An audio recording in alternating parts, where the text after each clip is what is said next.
Falcon and the Winter Soldier episode 6 spoiler review. It's the final episode.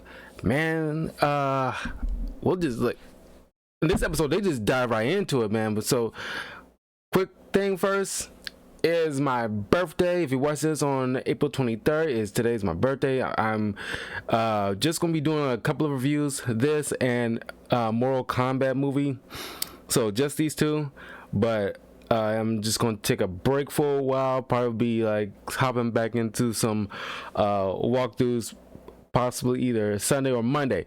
But I'm just gonna be just celebrating. I'm already, I've been up the entire day into evenings, like 4 in the morning. Well, like 4:43 in the morning right now. I just finished watching back-to-back Falcon and Winter Soldier and then Mortal Kombat. So while it's still fresh in my head, and before I get the day started with some other stuff, I want to get this out. So wow, Falcon and Winter Soldier. Okay, let's begin. First and foremost, before I end up forgetting, and this is completely spoilers, by the way. Before I forget, I freaking knew Sharon Carter was the power broker. It was the only option because they didn't introduce nobody else extra in the last couple of episodes before the final episode. So she was the only option. And then the little what do you call those things, stingers at the end of the episode. And it's like, obviously she up to more stuff in the future, and it's like, man, what if like a flip in the Carter bloodline? You got like Peggy Carter, who started like, Shield, was a founding member of Shield, and built this organization to help people. And then down the line she got like a niece that, and was this a regular niece or grand niece? I think it was a grand niece, maybe, I don't know, but it's a niece, and she flipped it, and it's like she's doing some very cutthroat shit. Like, what? I mean, I'm curious to know what kind of, like, I don't think she was snapped away. I mean, I'm pretty sure she was snapped away because she still looks relatively young. So it's possible she was snapped away. But before all that, it's possible that I want to see like that little brief stint where like she's on a run before the events of Infinity War, because she mentions that she helped get Cap's shield out of Stark custody, so Steve Rogers can get it back. But then she had to be on the run and run to Magiport and everything like that. It's like, what kind of cutthroat stuff did she have to do just to turn her back on everything she stood for? I mean, I understand her point of view about what the government did, and it's like it's not the same, but it's some parallels in between what the government does to people, as far as like what they did to Peggy, what they did to Isaiah Bradley in like a different circumstance, and what they did to U.S. Agent on a different circumstances. But the one common denominator is that the government, whenever they feel like they want to, they can like cut the legs underneath a person whenever they have to. It's like really, really fucked up what they do to American heroes for the most part. But yeah, that's bonkers to me how she just flipped on everything she stood for. It's like everything, like she, like, I mean, like, I'm pretty sure she had her moments with Cap and everything like that. I mean, and then, like, if you remember, it's been a while since I seen like Captain America: The Winter Soldier, but it's like those moments with Cap and everything like that is like, and like, like, I forgot where she worked, but she was helping, probably in the same building as Falcon when Kevin just must have bumped it. But it's like, all that meant nothing. Like, it's like I understand you have to be on the run, and there's plenty of movies and TV shows that I've seen where like good people were on the run, and they probably had some like shady connections to like survive and everything like that, but they don't turn their back on their freaking morality and just she freaking hired terrorists. I mean, like, what was that? What do you call it but evil? But then Falcon got his new costume, and just to see his Captain America Falcon costume is just a sight to behold. It's amazing. You actually get, it's like people always talking about like do like other MCU stuff, like comic book come to life. This was there's been other moments like that, like Spider-Man, in the Civil War movies, like you finally get to see him interact with other Marvel characters after all these years. So yeah, but this is like another moment for me. It's like definitely comic book come to life. Like I seen this costume in comics many times, and just to see it in motion, and then his wings expand and detract, and as he's fighting, all that was just awesome to see. Bravo to Kevin Feige and everybody involved in this, Anthony Mackie. Everything is just phenomenal. My goodness, fight choreography is amazing. It was just like Anthony Mackie definitely was the big shine of this entire episode. Then they finally try to stop Carly and the Flag Smashers, and Backtrack the Leaper, who, spoiler alert, by the way, once again, they shot this man dead. At least you like to think he's dead. I mean, he shot him a couple of times. I think Sharon shot him a couple of times, probably in the torso. It's possible he might be wearing body armor, not body armor, but like a bulletproof vest. It's possible. So they can easily finagle a way to bring him back. So maybe dead by with an asterisk next to it, maybe. But anyway, they finally was dealing with like Carly, because she's kidnapping these senators who pretty much was trying to restore the borders and everything like that. That's essentially what the Flag Smashers are trying to fight against.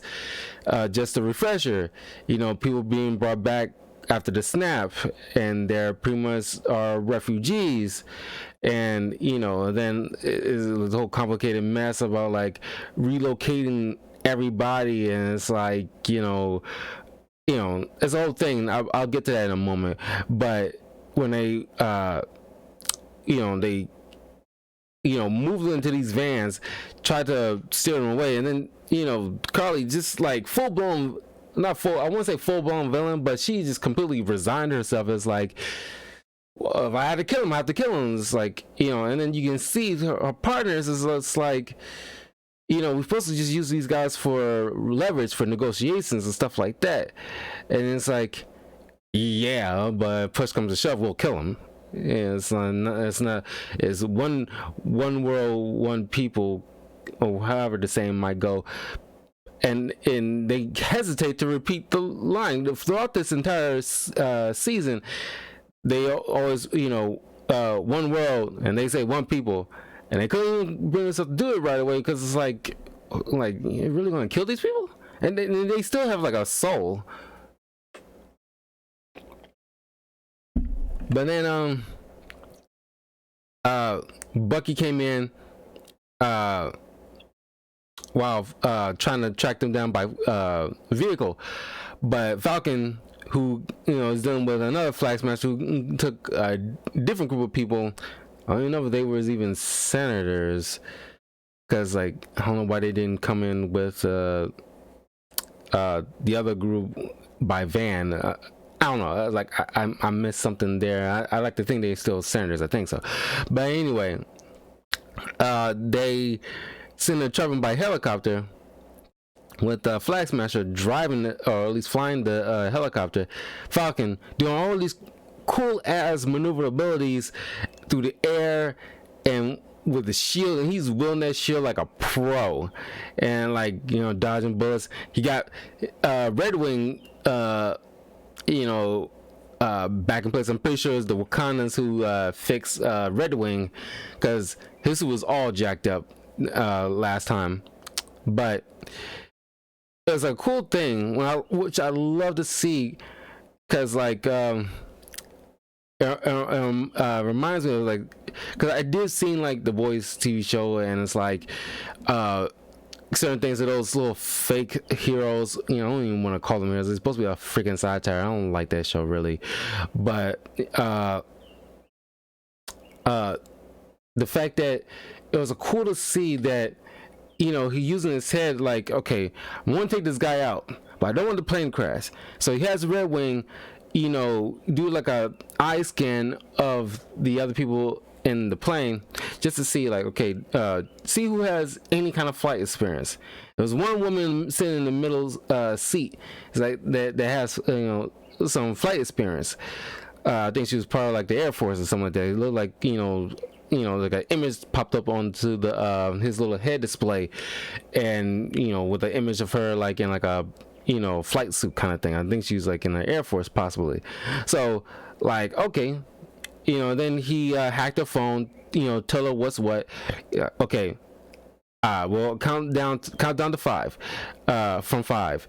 Once you get to 1, I want you to grab the wheel immediately. And then he does this crazy, you know, like just, you know, helicopter's right here, and then let's move out. The helicopter's right here. Here comes Falcon, poosh, and then she jumped on immediately, and it was awesome. He landed right into the river. And then while on foot, Bucky, yeah, I'm just saying, like, this is like real heroes know how to, you know, make sure that the you know, victims come first. People in danger come first, and figure out a way to like get them to safety before they deal with the enemy. That's what I like to see, and that's what heroes do. But then Bucky, same thing. He's sitting there trying to, you know, deal with the Flag Smashers on foot, but Carly had poured gasoline on one of the trucks, lit like a you know, a spark or something from, you know, I don't know, like it was like a live wire or something like that, I don't know, but you know, part of the car was catching on fire. Bucky stopped what he was doing with the fight, just go like, I don't know what kind of device they adhered to the back of the van and stuff like that, but it's causing like issues for Bucky to trying to pull that thing apart, which is like, okay, you know, what is that machine that causing you so much difficulty to pull that thing open? Like, we seen you, you know, squeeze tightly or loosen stuff, rip things apart very easily with a vibranium arm.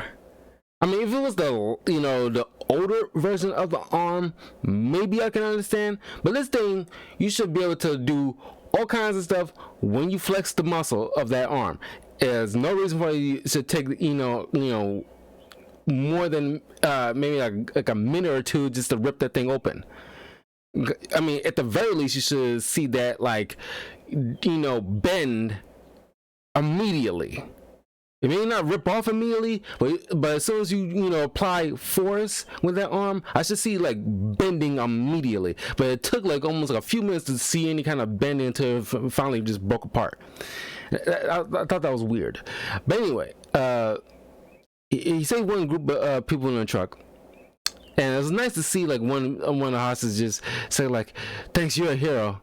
And I felt good seeing like Bucky get that little moment. It's like, for all his years of committing like not his fault, but committing all these atrocities and stuff, just to get like his, I mean, like he saved the world, but this is the first time I think he actually got some uh validation from a person he actually saved. It was like a little moment. I like that for Bucky. That was great. And then when he got back to the Flag Smashers, well, he didn't get back to right away. U.S. Agent Walker came in, and I mean, he held his own a bit, but he was eventually got stomped on.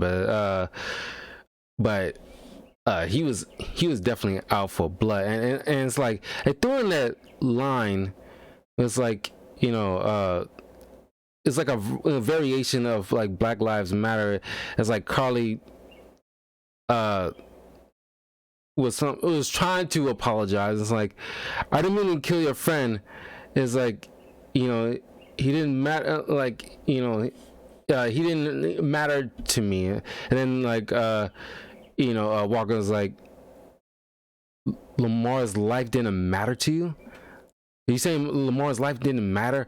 That kind of thing. It was like, when I hear that, it was like they're trying to like at least I feel they're like feeding into that Lamar's life mattered. It mattered to his family, and it mattered to Walker because it was his best friend. So understandably, he's heated, and like I said, he's out for blood. And then like he just came right at her. But this looked a little minor saving grace after the BS things he did in the past couple of episodes, and he already had that face that make you want to punch him. But I think that's the point of the character, that he's supposed to have like a punchable face. His attitude make you want to punch him. But he had a little minor saving grace when when Carly tried to drive the other second vehicle off the side of it was like an abandoned quarry area, and then she didn't drive it off. She drove it over, nearly to the edge, just in time for her to jump out. And it's like leaning over, it's about to fall. And then Walker stopped his pursuit just to finally acknowledge the fact that he had to act like a freaking soldier and save the innocent people. So he dropped his fake shield. It's made of like steel or something like that. It's not up to snuff. You can see it like dented in some way, but he went over, and it's like he with his like super soldier string tried to pull that sucker off the edge to get the people to safety. And then Carly's group came in, tried to like, it was completely interfering, like he knocked them all over, while Bucky's he was already on the ground. He fell over, fighting another Flag Smasher, and they on there, trying to like, fight and everything like that. But then they see the truck about to fall over, and it's like really had to watch in horror, because like, there's nothing they can do. They can't catch the thing by hand, because despite their strength and speed and stuff like that, they can stop something coming in like with gravity behind it coming to the ground. It's not gonna be a good day. But then Sam came in, and straight up, it kind of reminds me of what Iron Man did in Spider-Man Homecoming. He had these little mini booster rockets on his wings that came off, that had like little boosters on them. They applied themselves to the truck and helped them push the thing back onto the road. And it's like, it reminded me just that, and like that little like that little extra kick that he needed to get that over, so he can save the people. And they eventually went off the, when they saved the people, Sam, Bucky, and Walker went after Carly. They had to split up. Sam and went towards Carly, while Bucky and Walker went after the rest. And then you get to see the interaction with Carly, and it's like acknowledging the fact that she's the power broker, like Sharon's a power broker. And then like she hired Backtrack, not to just to help Carly, but keep an eye on her too, which is kind of infuriates Carly. Uh, they had like pretty much a Mexican standoff and crap like that. But then eventually shots were fired. Sharon took one to the gut. Backtrack took a few to the chest, but Carly's the one who didn't get shot at all. And she had Sharon at gunpoint. Sam came in, still trying to reason with her, and while they tussled, Carly's sitting there wilding out. It's like, she's just like grief stricken, more so than anything. She lost her friend, possibly boyfriend, and her mother. So like, and then her purpose is like getting all warped into the grief and everything like that, making her, just like no way out kind of scenario. So she was like, just fight me, and it's like, Sam just blocking, defending, and like, try to like get her subdued. But as soon as she had Sam eventually at gunpoint, when she like reclaimed a gun that she dropped, Sharon popped her, pop, as like she's, before she dies, she's telling Sam while she's in his arms, like, I'm sorry. And it's like Sam understood, and we all understand. This makes great villains. It's like, you understand where Zemo's coming from and why he did what he did. You understand where Thanos coming from. We understand what Killmonger is coming from. Kilgrave to some extent, the Kingpin. Like, those are great villains, and we completely understand their motivations and completely sympathetic and how they come down this path. Even like I was mentioning to friends before, I actually think the what's his doggone name from Casino Royale, the chief, who's Hannibal, what's his name, Mads Mikkelsen, Miles Mikkelsen, what the heck is one second.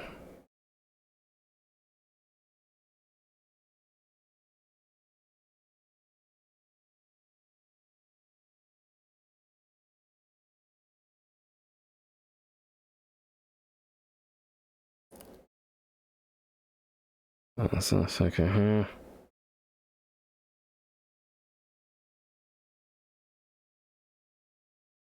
Mads Mikkelsen, yeah, I had it right. Shoot. I'm sitting there like losing it. And he's a great actor. I love him and stuff. And like, especially when he plays bad guys. But I actually think like his, role in Doctor Strange is like underrated, and I think he had a great motivation too. Maybe I'll do like a review of Doctor Strange one day and do like a video on that, because I love Doctor Strange. He's an awesome character, easily in my top 10 favorite superheroes of all time. Let's say he's probably in the top 7, possibly. It's like Spider-Man, Superman, Batman, Deadpool, Wolverine, definitely Doctor Strange. But yeah, it's like, I mean, like, this Carly was a great villain. I don't know how she would exactly rank, because like, so overall influence, she didn't leave that much of an impact, but something to think about. So not knocking her too badly. But yeah, then once Sam, flew her body to like the EMTs and everything like that, cameras rolling, senators are gathering around, and cops and everything like that. Everybody's safe. Things are dying down, and then like while the camera's rolling, Sam and the senators sitting having a conversation. Sam lays it all out, like, you want to call them thugs, refugees, terrorists, but you don't stop to ask why they're doing what they're doing. And it's so poignant, given what's going on in real life. It's like, like with like riots and looting when, like, Black Lives Matter thing like that. Even though there's mostly protesters, but there's only a little few people out there that's trying to take advantage of the situation just to loot and whatnot. But it's like this whole thing kicked up for a reason, and you have to ask and nip it in the bud why they're doing what they're doing. They didn't just do it on a whim, and they didn't do it because they wanted for kicks. They actually had like a legitimate reason. The fact that they were gone for 5 years, they need their homes back. It's like, it's not their fault a mad titan came down from space and decided to wipe out half of the universe. And it's like, and like, people will destroy, of course, but you need to understand, like, they're in like a vulnerable position, and it's like you forgot what it's like to feel helpless. And it's like, when you remember that, you will want to help them. Like, you have the power, pretty much. It's like, with a phone call, you can, like, you can send food to people. It's like, when you in a room with these people, you can, like, know what they want, and you can, press a button and make it happen, or make a phone call and make it happen. It's, more often than not, it's very simple for you. You can do all this kind of stuff for, insignificant things. Sometimes it's significant things, and with a snap of your finger, ironically, you can make a lot of things happen for a lot of people. But sometimes you don't make the choice to do that, and it's like, all depends on, like, who's in a room with you when you're making these kind of decisions. Are you in a room with them? Or are you in a room with people just like you? That it's just like, and then another somebody was trying to ask him, like, what you expect to do is more complicated than things. And Sam's like, no, it's not. Just take the moment and talk with these people, and take a moment to put yourself in their shoes, and like, try to help, and see things through their eyes, and you'll know what the right thing to do is. This is exactly what, like I mentioned in the last spoiler review, this is why Steve chose Sam to be Captain America. He has that heart. He saw that in Sam, and we're seeing it now. What Steve saw, we're seeing point blank, and the world is seeing it. And then you see Isaiah Bradley watching this on TV, which we expected to kind of happen. It's like, you might have seen something Sam do on TV that kind of inspired him a little bit.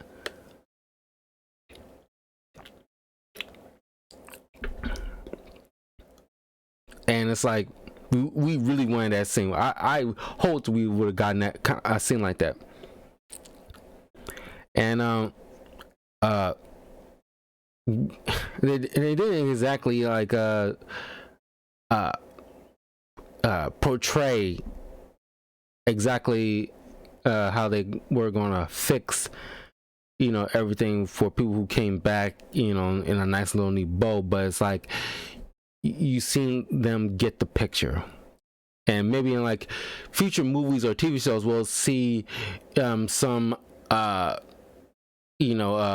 things implemented from what Sam did. But then another great scene with, like, Isaiah Bradley, Sam brought him to the I'm pretty sure it's like a Smithsonian, watching the gallery full of, like, WW2 stuff with mostly Captain America stuff, but like full of WW2 and other eras of war. And like, we saw, like, the little in the comics, Isaiah Bradley fought for WW2 for, like, a different platoon, way different from what Captain America was doing. But in the TV show MCU version, he fought in the Korean War many years after what Steve did in WW2. But just to see Isaiah Bradley watch his essentially his legacy and his mark he left uh for the world and the United States, it really choked him up, and it was very nice to see. And the actor, the emotion he portrayed was like very, very powerful. It's just like, Sam pretty much like, well, he was telling him when he was in Isaiah's home, it's like, you know, our people bled for this country. We fought. We built this country. We bled for this country, and I will fight for this country too. And it's just like all the people before me. And it's like, it's very powerful and emotional, like especially for Black people who understands wholeheartedly that, despite some people who legitimately had reasons, like, there's no reason why we should do anything for this country, who never gave a dick about us as a people who thought we were subhuman and use us for slave labor for centuries. Why would we fight for it and everything like that? But it's like, it's essentially, it's pretty much just like, despite the bullshit America has done for done to Black people, there's every bits and pieces over through the years. There's always been like people fighting for it, for the Black people and for everybody. It's just like MK says, like, if there's an injustice somewhere, there's injustice everywhere. And it's like, it's not just going to be Black people, it's going to be for everybody. And it's like, Sam is just amazing at portraying that. It's like, that's what I took from it. It's just like, I'm going to fight for this country. I'm going to do it my way. And I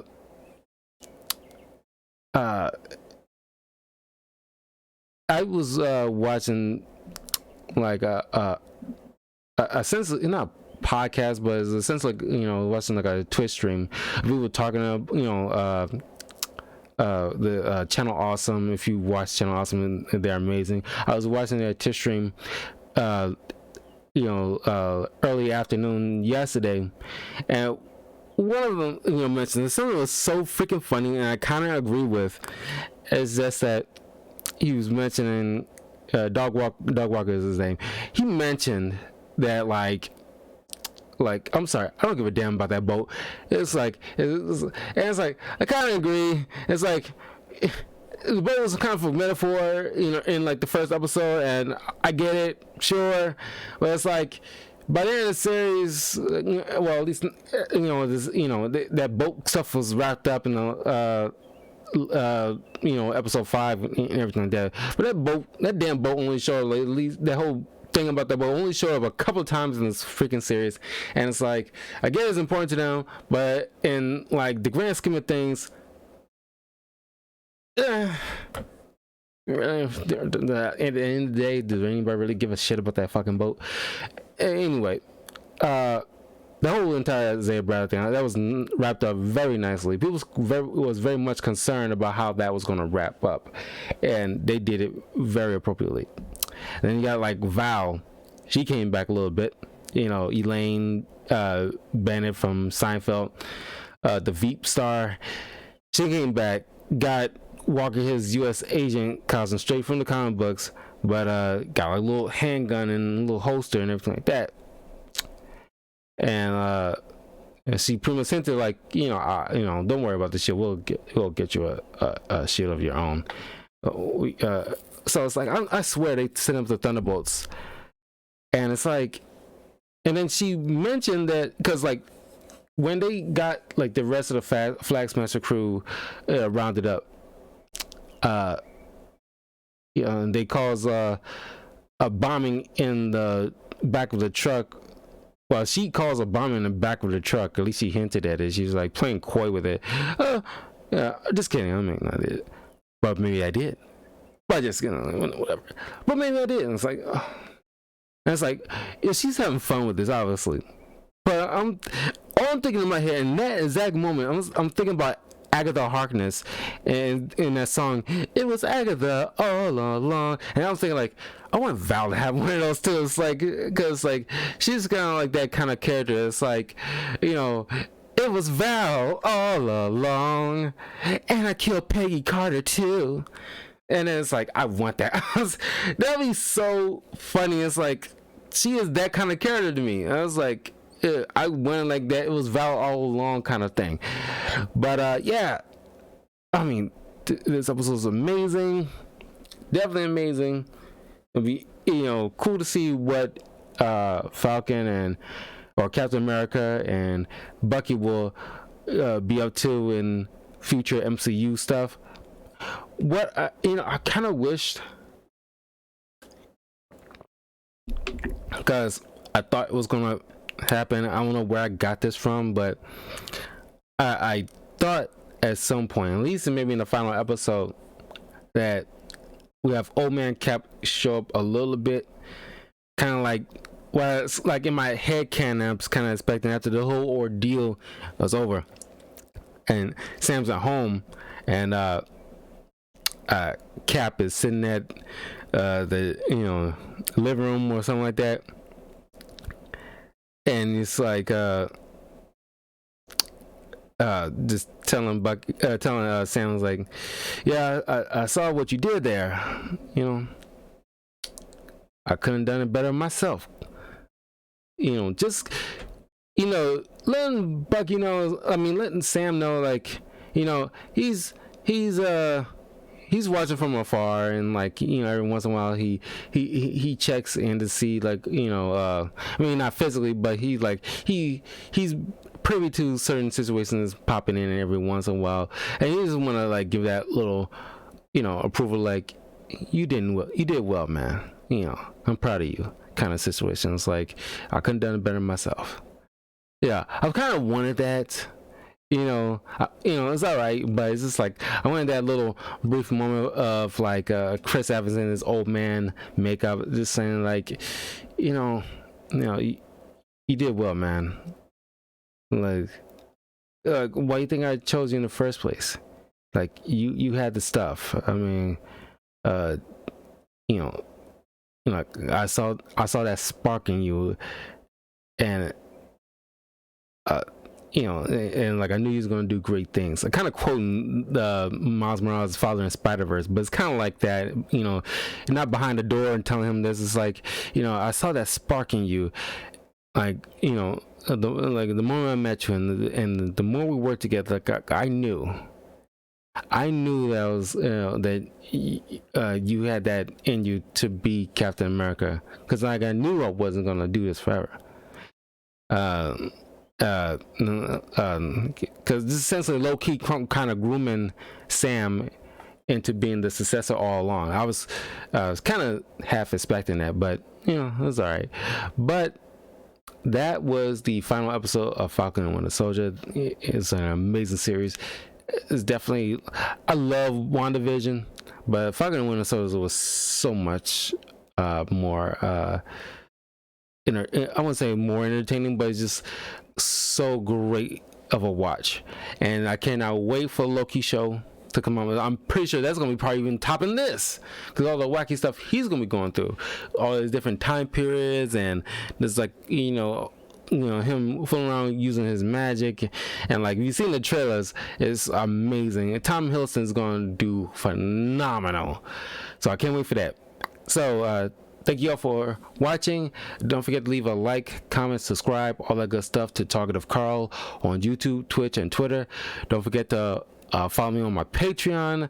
That's www.patreon.com/talkativecarl.